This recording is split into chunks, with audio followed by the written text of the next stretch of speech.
Chewila Independent website, so we'll give them a big plug. He has made some phone calls and took some effort and went through and made a list of businesses that are still open, and several of our restaurants still are. So what a great thing! What a great way for them to stay open and keep making money and provide us a service. Because, I mean, just like I was saying, this can be very depressing for people, very scary. If, worrying about their income and stuff. It might feel a little better when government checks start, showing up, but it is a very scary thing. And to be able to still have a treat, like having some restaurant food and something different than you might have in your cupboards of the stuff you overbought. Yeah. Well, I think I think actually almost all the restaurants have converted to the takeout. And I know the Rusty Putter, I met with Sean on Monday, and we've done takeout for, I don't know, since I've been here, but we really never formalized it. And so, that's all put into play. And you're right. People get a little bit stir crazier when they, stay at home. And if you want somebody else to cook a meal once in a while, or you still want to cater to your family a little bit, I think there's a lot of opportunities. And I noticed the other day that some of the downtown businesses, I'm going to put a plug out to Valley Drug. That's the one I saw where they're going to these restaurants downtown and buying lunch for the crew on a takeout basis. And so, that's really what you want, and that's that community support type thing. Definitely. I know that I met with some people at the golf course yesterday, and we're putting in a delivery service for people that are shut in because they're either self-quarantined or they just don't feel comfortable going out. And so, it's a volunteer network, but basically if Scott's in a position where he just doesn't feel comfortable going to the grocery store or going to the pharmacy or, some small errands that they need to get by, then we have a centralized phone number people can call, up here at the golf course, take care of that. And it's not that we want to say we can't do that for the rest of the community, but this is a volunteer group, and, it's a centralized thing. So I would encourage, people to look into their neighborhoods and put this service in play. And I know some already have. I've seen that. So those of us down here in of the real Chewila could put that together too. Ooh. I would highly recommend it because, I already know there's people up here, I know by name that, they're in their 80s and they're just not in a position they want to leave the house right now. And so what this does is it'll give them the opportunity to call this number, and the lady that's taking care of it will go through a questionnaire type thing about, what you want and how you going to pay for it, and, and make sure it's a good call, basically. Are you ready? Are you ready? Network will be called to take care of that. Are you ready to roll that number out now? Not really. Okay. I just got it out to the membership last night. And so I'm gonna give it a couple of days to get Cindy some time to put it together. Because we've still got the logistics to work out. Sure. Because at this point, there's only one person that's volunteered that I know, and that's Loretta. But because we knew about what was coming before I published it, so I think within a couple of days, then we'll throw that out. But I think the challenge I want to throw out is to the downtown Chewila to put these neighborhood networks together to take care of that. Yeah, and if you've got somebody healthy that feels that they're definitely, could withstand, because that person that goes out and does those deliveries could be in a more dangerous situation or more apt to get it. But if they feel comfortable and confident that they're healthy and can withstand that and want to do that down here, please use the radio station, to get the word out that you're starting it. You're looking for volunteers. Yeah, I think stuff. So when I met with Cindy yesterday, we put some controls in place, and we just talked about things like hygiene, and we're going to tell people they need to have the disposable gloves, and you need to wipe down everything, every time they do it, and, stuff like that. But, there's a certain amount of risk that's going to be there. But the bigger risk is if you don't have medicine, you don't have food, you can't get a part to repair something in the house. That's a bigger risk. So, sure. In my mind, anyway. All right. So there are some, I got a cool list. There was no really new news this morning for COVID-19 or anything that popped out that I went, oh my gosh, everybody needs kind to of know went about through this. that real quick, and the only thing I saw was, which isn't a surprise, is the U.S.-Canadian borders have been shut down for everything except essential services. And that's part of that sequestering type thing. And Canada wanted to do that, and the U.S. wanted to do that. So that's not a huge surprise. And of course, that's one of the reasons the market's off today, is because that's going to have an economic impact. Because Canada is one of our larger, if not our largest trading partner right now. Sure. But the news. I think you're probably old enough to remember the old, trading your junker type thing for a car back. I think when Bush did it, and they also sent a check out. Kind of the same thing Congress is doing right now. Yes. For the downturn. I think it was in the dot-com bubble back in 2000, right in that neighborhood. So I think that'll probably go through. What I'll encourage people to do is assuming they get that check, don't go out and blow it. Put it to good work where you need it. That type of thing. So, it's designed to help people establish cash reserves, and unfortunately, in today's world, there's a lot of people that have a tough time being able to do that. So I found out one thing online, and that was COVID-19 fiction, things that they found online, fake news that people believe about the coronavirus. And some of it is really, really scary. I've got a list of about 10 things here. One of them, some of her are pretty light. Hand dryers are effective in killing the new coronavirus. That is not true. So these are fiction, COVID-19 fiction. Another one, antibiotics can prevent and treat the new coronavirus. Not true. True. Not true. It's a virus, not a bacterial infection. That's right. Cold weather, hot weather, snow, eating garlic, or taking hot baths are ways people can prevent becoming infected. False. Here, you should wear a face mask at all times when outdoors. Well, I don't know if I want to say false to that. There's the issue becomes, everything you read basically says that unless you're already sick or you're in a high, environment where you're susceptible to it, the masks really will do a lot. And frankly, unless you got one of those, I think it's an N95 mask, they only stop the stuff one direction. And frankly, most people don't know how to wear it properly anyway. Well, I wonder if that isn't an attempt at disinformation. This is a conspiracy theory that I picked up online, but it almost makes sense because every time there's been something like this, something going on, they say masks, masks, masks, and all of a sudden they came out and they started saying no mask. Oh, they don't work. You got to have the one, the right one anyways, and if it's not worn right, and all this stuff. Was that an attempt to slow down people going out and buying up all the masks so we didn't have any for the medical system, and those are needed? I wonder about it because I watched a video from Italy yesterday, and they're telling all their people to wear their masks.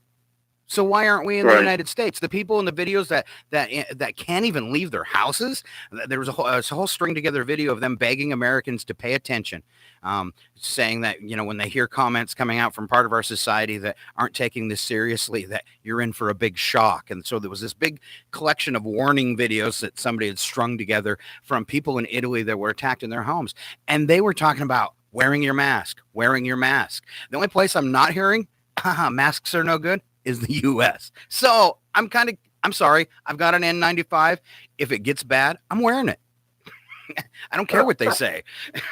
Okay. Because something is better than nothing. And even if, let's say I have it and I don't need it and I sneeze, isn't it great that my sneeze was contained inside of that mask? Yeah. No, I agree with that. But, there again, part of that goes back to the social distancing. Part of that goes back to, when you sneeze into your Kleenex or sneeze into your arm, there's, you wash your hands a lot. We talked about that last week. Yeah. I probably washed my hands more in the last week than I have in the last, year. Yeah, mine are raw. Yeah. Yep. Yeah. It's just like this morning, I'm thinking, hey, I'm going to do this remote thing on the radio. I got to go wash my hands. All right. So because you never know, I could spread it over the microphone. Some more Right. COVID-19 fictions. Me and Mike are arguing about the face mask. There's a lot of people debating that one. Gargling bleach or drinking excessive amounts of water can flush it out. No, it can't, and bleach will kill you. Right. Yeah. Yeah. All right. Well, there's a... Say it again. What? Oh, I said there's a lot of the crazy remedies out there. Yeah. I mean, kind of like the wash your hands and Tito vodka. But yep. There's another one. Hey, tell the Reddit to answer her phone. Yeah. Well, looks like my wife got it. So yeah. Right. See, that's the problem with this. I can't get away with anything, even though you can't see me. That's right. All right, so here's another one. Spraying alcohol or chlorine all over your body can protect against the COVID-19 infection. No, not true, but if you might enjoy the burning sensation. That's right. They don't, and with that chlorine on you, they'll smell you coming a block or two away. I don't know. I like the smell of chlorine. So, all right. Do you? You like the smell of chlorine? I do. Ooh. Yeah. Ooh, okay. Yeah. All right. Okay. And here's another weird one. Diesel smoke. The big black stuff. I think it smells great. I don't know what it is. All right. I'm mostly chemical, maybe. Regularly rinsing your nose with saline can prevent infection with COVID-19. Not true. And my last one, I saved the best for last. The coronavirus can be spread by mosquito bites and in Chinese food. I'm not a scientist so I can't vouch for mosquitoes, but I'm pretty sure that you can't get it in Chinese food unless somebody maybe had their hands in it. Right, right. Well, I read something the other day that said when the food really isn't a problem because that goes into your stomach and the stomach acid kills everything. Sure. It's when you breathe it in and you get it into your lungs because it's a respiratory issue that you got problems. And so that's why your best prevention is to try not to breathe. So I read that the other day.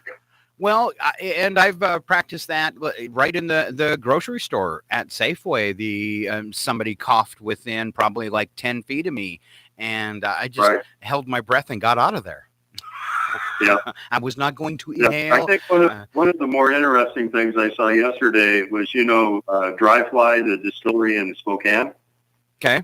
They actually got the approval to go ahead and start making hand sanitizer out of the distillery. And because, it's an issue of having enough alcohol content is really what it is.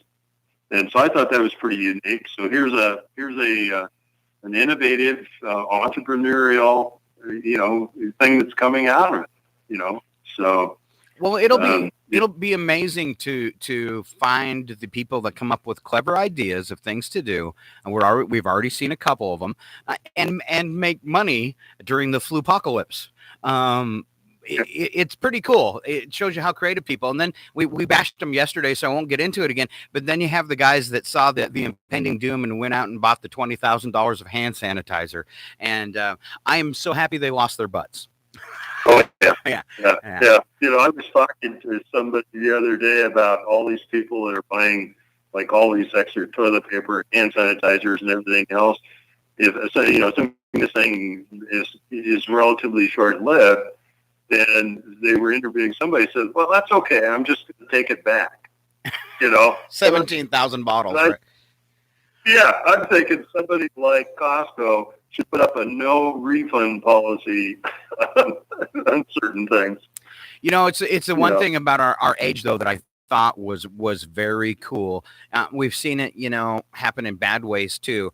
But when these two guys got caught pulling their shady move, the Americans jumped on them, shamed them, embarrassed them. I mean, these guys, wow, I bet you if one of them loses their job, they're not even able to find another one. Who's going to hire you? You're a creep. Right. You know, it's they've been labeled as, whether they are or not, they've been labeled as jerks. You know, how do you live that move down? You know, it's horrid. We'll forget in 15 minutes, hopefully, but yeah. Yeah, well, there are laws against that, and it's just that it's hard to catch to begin with. And of course, it's, as far as the police are concerned, it's not at the top of their list by any means. So, well, one of the things I was thinking about the other day, and maybe you've seen this, is I wonder how this affecting the overall crime. I mean, it's been pretty quiet on all the news feeds on petty crime and things like that. Well, here's what I can tell you, at least from Chihuahua. We don't have a big crime problem here in Chihuahua, but I do see late at night lots of people. Well, I'm not going to say lots of people, but people downtown checking the back doors of businesses, looking in dumpsters, looking for stuff to steal.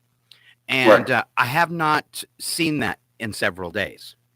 I haven't seen anybody out going through the dumpsters at night, anything like that. So I would say, I mean, everything. Last night, I think I went out and took a little walk around midnight. I'm pretending, since I quit smoking, I'll go out and walk around, pretend I'm smoking. And it was just, there was nobody moving around downtown. So I would think maybe even the criminals are a little scared and lying low. Yeah, that's I was thinking about that the other day. Well, here's the other thing. If everybody's at home, you're standing out. And if everybody's at home and you're out looking, you're 10 blocks away looking through somebody's garage or their backyard, you're standing out like a sore thumb because everybody else is in hiding. Right. Well, and there's more people home, so that's the other side of that. But and I was thinking the other day that I've been accused of being an optimist, which is a nice thing to be accused of. And so I really try every time there's some kind of negative to figure out how you can create a positive out of it. And and I look at this coronavirus thing, and just within my own family. I mean, my son and my daughter my son-in-law and my daughter, they're developing stronger family time with the kids. They're both dual income families, and so now all of a sudden they're basically single income families or stay at home, and now all of a sudden they've got to figure out, okay, how do I communicate with my kids without doing video games? How do I continue to get them to read? We're outside more because there's no restriction on being outside. I mean, and so I think my gut feel says if you focus on this as how can I create an opportunity to do something better or do something I haven't done in a while, then that's what maintains your mentality. I mean, I look at the overall stock market. It's lost, 35% in that neighborhood. And I'm not going to make light of that. There are people who are concerned about that. But on the other hand, that creates an opportunity. I mean, I used to say things are on sale. And frankly, you haven't sold anything or you haven't lost anything until you sold it. I mean, the great companies who are there before this happened are still going to be there after this happens. And the ones that aren't great companies will disappear, but then you've cleansed the market. So, I mean, I could go on and on and on. Well, yeah, huge drops. Huge drops for Apple and Disney. So what? They're going to recover. Why would you sell your Disney and Apple stock? If you got Coca-Cola stock and it's dropping, I might get rid of Coca-Cola used to be one of those that was always safe. But now, now soft drinks have been so demonized, I wouldn't consider Coca-Cola to be a safe stock anymore. Would you? Yeah, I do. I mean, it's multinational. It's very well ran. But I think we're getting into something where the problem, and I was talking about it on the radio, the problem with that is there are people out there that say, maybe I ought to go do this right now, and it doesn't fit what they need to do as far as their own personal situation. Or it's people trying to make a fast buck because they didn't do something right. But, I was, I don't know if you saw my piece that I published on Facebook, but basically I've thought about this one night, and economically, not from a health standpoint, from an economic standpoint, what we're experiencing right now is very, very similar to the oil embargoes of 1973 and 1974. And yeah, I mean, you were just born then. I know. I heard about it though, coming in at the end of it, I guess, or 9 or 10. I knew it was. I was like 10 years old. And I knew what was going on. That was at the end of my years in college, and I actually worked for an RV dealership. And as you can imagine, when there's a gas shortage and price of gas going through the roof, the businesses overall, over a period of time, some businesses downside, some going out of business. I mean, but it's very, very similar. And so, what do you learn from that? Well, what you learn from that, or what I learned from that is, maybe you ought to keep a little bit more in cash reserves. Maybe I ought to increase my skill set, and which I did during that period of time. So I always retained my employment. In fact, the people I worked for went from 20 some odd people down to 3, and I was one of those 3 because I wouldn't say no to anything they needed done. I mean, they were trying to keep the business open, and I remember one winter they farmed me out to help remodel some old apartments. And Scott, these apartments were so old. The refrigerators were under the counter, and they were made out of wood. Wow.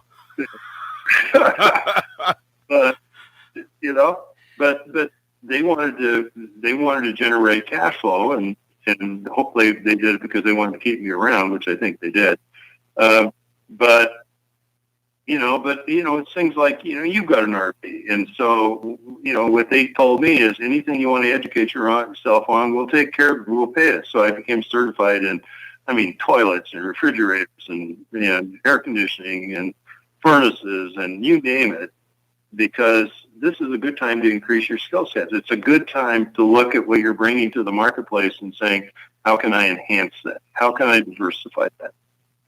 And so there's a lot of positives come out of this, and I know people will accuse me of being too optimistic, but you know what? I'd rather be that than the other way around. Beef up here's another thing too, is because it produces natural dopamine, increases a lot of your positive things, chemicals in your body, is work out. Have you been wanting to start working out? Have you been working out? Work out more. Have you been wanting to diet? It might be kind of hard to diet trapped in the house, but you can really get into the working out and like you said, the walking. So I think it's a good time maybe even to pay a little more attention to yourself, because they say, in our modern world, one of the things we're worst at is self-care. Even simple things like taking care of your toenails, where they say we're poor about it. So could be a time to definitely, like he's saying, you can reflect and be clever. You could turn it into yourself and work on yourself. Lots of stuff. So. Right. Well, yesterday, I take the dog for a walk every day. And yesterday, Loretta goes, I'd like to go with you guys on this walk. Now part of that is just because the mom's in lockdown, and so she can't do things for her. But but it was pleasant. To be able to do that, and and then I gave her a bad time between the 3 of us. Let's keep our social distancing going here. All right. Well, how about we switch it up and to quit talking about the gloom and doom, and I've got a couple fun things and a few trivia questions for you. Okay, all right. First up, since if I don't know the answer, I can say I didn't hear you. That's right. The first thing, though, I wanted to share with you is yesterday was St. Patty's Day, and I did have a very cool thing I found where you could put in someone's name and find out what their leprechaun name was. And when I typed in Mike Bentz, it came back with Freckles Twinkle Toes. So that is your nickname from yesterday, Freckles Twinkle Toes. You're going to call me Freck or Twink? I'll skip both of those. All right. Okay. I do have strange things people are allergic to. I thought this was kind of fun this morning and saved it. How about being allergic to a newborn child? Yes. According to the American College of Obstetricians, there's a skin condition in which blisters appear on the abdomen and, in the worst cases, over large regions of your body. Women can develop the condition during the 2nd or 3rd trimester and after giving birth. In the rarest of cases, children can be born with the rash as well. Wow. I've heard of this one before. Really? I've never heard of that one. I've heard of this. That'd be tough. Next one I've heard before, allergic to water. It's a condition said to affect 1 out of every 23 million people in the world. A person is hypersensitive to the ions found in non-distilled water, so most have to be very careful to only drink distilled water. Teenager Ashley Morris can't go swimming, soak in a hot bath, or enjoy a shower after a stressful day. She's allergic to water. Even sweating will bring the 19-year-old out in a painful rash. When Ashley gets her gets wet, her body explodes in sore, itchy red lumps that take about 2 hours to go away. She has to wash, but of course, the showering is a painful experience, and she only does it for a minute or two at a time.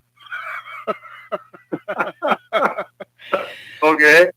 She's a stinky girl. All right. This would be terrible in our part of the country. Allergic to wood. While people are allergic to certain types of wood or sawdust, there are cases when people are allergic to any type of wood in many types of forms, whether it's dust or solid. Along with wood allergies comes the fact that you can't touch paper, use a pencil, or be a lumberjack. That's right. The allergy can be so strong, it causes your skin to look as if it was burned. And in most cases, wood allergy causes skin irritation, coughing, sneezing, and hives. Yay. Yeah, sure. Wow. Oh, and think about life without having to touch wood. That'd be really tough. That was tough. Yeah, I'm sitting there thinking, just looking around my room here. Check out my new plastic couch. All right. Here's people. Yeah, George Jetson, did this. All right. Now, this is an allergy that Mike actually has. Allergic to exercising. Now, don't go laughing. If a friend tells you that they are allergic to exercise, it could be possible. They could be one of the 1,000 people who actually have this allergy. Exercise-induced anaphylaxis is a severe allergic reaction caused by exercise where you go into anaphylactic shock, like from eating shellfish. This life-threatening allergic reaction is actually seen when the victim is allergic to certain foods or medications and works out after partaking the offending item. It could be shellfish, wheat, hazelnuts, grapes, and drugs such as ibuprofen, antibiotics, cold medications, and herbal supplements can also be the culprits. And then you work out and it triggers it. Okay. All right. Allergic to apples. Okay. I'll make my excuse. I'm allergic. Okay. Here's a weird allergy. People that are allergic to apples, but only apples near a birch tree. I don't know. Oh, yeah. Many food allergies occur when specific food is consumed, but Grace Morley has a rare and bizarre one. She is not allergic to either apples or birch trees on their own, but if she eats an apple close to where a birch tree is growing, she goes into anaphylactic shock in minutes. That's weird. That is weird, yeah. Yeah. I've seen this before, people that are allergic to the sun. You were talking about that, weren't you? You've got the sun allergy. Yeah, I'm allergic to the sun. Yeah. All right, so Solaria urticaria, SU, is a rare condition in which exposure to ultraviolet radiation or sometimes even visible light induces a case of urticaria or hives that can appear in both covered and uncovered areas of the skin. All right. Yeah. You're talking to one. I mean, I can relate to that. And the last one, well, I guess I got two more. This one's really scary for me. Allergic to kissing. Real kisses can develop hives, rashes, itchy eyes, blisters, and eyelids, puffy lips, wheezing, and even respiratory distress. A small peck on the cheek does not pose any serious dangers, but a passionate kiss can to someone who's allergic to kissing. This allergy doesn't mean one is allergic to another's lips or tongue. The person who suffers from this allergy is usually one with a severe food or medicinal allergy. And yeah, the spit in your mouth is bothering them. Yeah, thank you. Another one. So you could walk around with a sign in it saying, "I'm the kiss tester to see if you're allergic." All right, I like that idea. Here's another one. I hope you don't suffer from this. Allergic to your underwear. Yes, it's a type of reaction to which so you develop rashes, itches, and even blisters. Anyone suffering from underwear allergy can get rid of it very easily and quickly. Whoa! The reason responsible for causing this type of allergy in both men and women could be the different types of fabrics used in making such. Things like polyester that aren't natural can irritate you, but so can cotton or latex, etc. Best solution for avoiding this type of allergy is to use high-quality, skin-friendly, bacterial-resistant underpants. I just like that I got to say underpants on the radio. That's right. Yeah, that's not one of those 7 words, so you're okay. I am totally okay. All right, I got 3 questions for you, 3 trivia questions. You ready? Can you handle it this morning? All right. We'll see what we can do. All right. The following program is closed captioned for the thinking impaired. And today it's Mike Bentz from his living room. I want to ask you a bunch of questions. I want to have them answered immediately. One thing I've noticed, Val was on her cell phone yesterday, a lot less delay than Skype. And you are Skyping today. But what is strange, so it makes me wonder if it's my phone line, is I have the same pop in the background that we had yesterday with Val, and you're on Skype. So I'm guessing it's my phone line. There's something. Yeah, I think it probably is. Yeah. All right. I mean, it's working pretty good. I think I'm going to see if I can find some earphones because I think my speakers are feeding back into the mic. Does that make sense? Yeah, you sound like you're in a little bit of a beer can there. All right. Right. First question for you, Mr. Bentz. The average adult owns 15 books of this type. The average adult owns 15 books? Of this type of book. I'm going to say it's got to be a series, like romantic novels. No. I'll say you're way off. Way off. Detective? Way off. I'm looking at my self-help. There you go. That's it. All right, you hit it right on the head. Self-help books. Yeah, like computers for dummies, cooking for dummies, bathing for dummies, all those books. Actually, as soon as I got to the third one, I'm visualizing, okay, what do I have on my bookshelf? What do I have the most of? Do you ever get by far, it's self-help books. You know you're in trouble if you get a book, it's bathing for dummies, though, right? That's true. That's true. Survey of parents revealed that 75% said they are too busy to do what? Survey of parents revealed that 75% said they were too busy to do this. To read to their kids. Exactly. But they don't have that excuse right now. Yeah, exactly. Yeah, that's one of the things that I have to give Loretta credit for. Our kids didn't go to bed at night until one or both of us read to them. Nice. Nice. And you know what I always found, too, is it was perfect, is by the time I was done reading the bedtime story, I was asleep, too. All right. Last one. In water, they are called a raft. On land, they are called a waddle. What are they?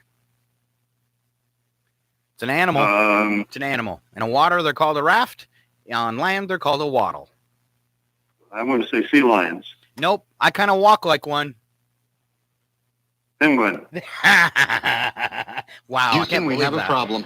I can't believe you said that about me, Mike.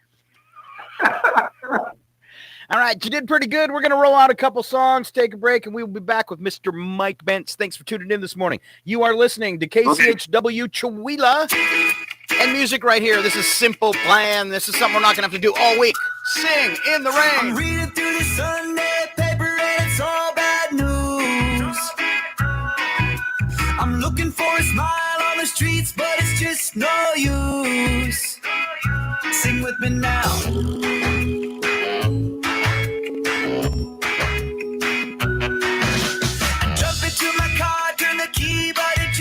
Start. No, it just won't start. I got a text from my ex, it's official. She just broke my heart. She just broke my heart. Storm clouds are circling around, but I won't let this life drag me down. So I'll be singing, I'll be singing, I'll be singing, I'll be singing in the rain.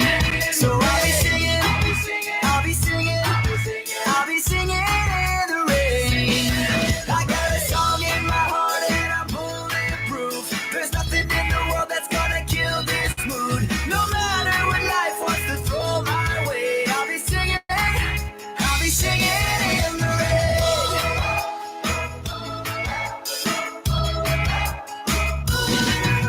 I went to see a fortune teller and she said